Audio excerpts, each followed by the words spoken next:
Guys, I hope you are doing well.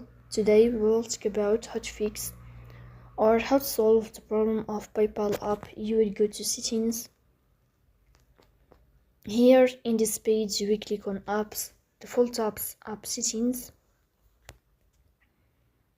In this list you will search about the application of PayPal and you will click here.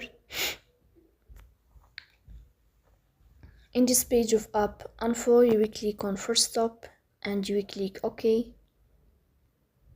Here you will enter to the window of storage.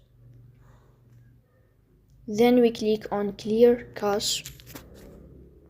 Here we go to Play Store. You will search about the application of PayPal. Then you will uninstall your app and you will install it again. So please don't forget to support us by like and subscribe. See you next time.